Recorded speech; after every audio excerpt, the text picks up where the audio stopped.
একের পর এক হামলা পাল্টা হামলায় সংঘাত বেড়ে চলছে রাশিয়া ইউক্রেন যুদ্ধে। শনিবার ব্যাপক লড়াই হয় দুপক্ষের মধ্যে।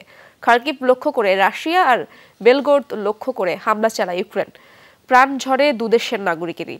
মস্কো নতুন অঞ্চল দখলের দাবি করলেও ইউক্রেনের সাফ বার্তা, ফ্রন্ট লাইনে আরও শক্ত অবস্থানে কিয়েভ।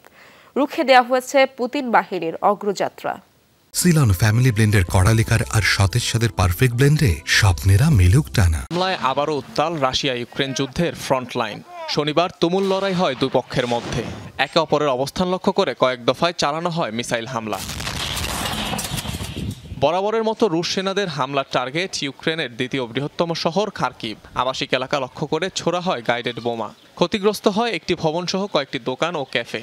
এতে প্রাণ হারান 4 জন, আহত অর্ধশতাধিক। এদিন দোনেৎস্কের আরও একটি অঞ্চল দখলে নেওয়ারও দাবি মস্কোর। পাশাপাশি ইউক্রেন থেকে ছোড়া মিসাইলের বেশ কয়েকটি প্রতিহত করা হয়েছে বলেও জানিয়েছে রাশিয়ার বিমান বাহিনী। ধ্বংস করা হয়েছে অন্তত 25টি ইউক্রেনীয় ড্রোন।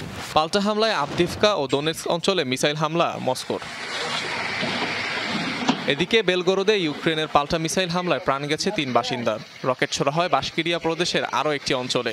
বিচ্ছিন্ন এসব হামলায় মারা গেছেন আরও 3 রুশ নাগরিক। গত একদিনে ফ্রন্টলাইনগুলোতে অবস্থান পাকাপোক্ত করেছে সেনারা, দাবি কিয়েভের। রাশিয়ার দখলকৃত 17টি এলাকায় চালানো হয় হামলা।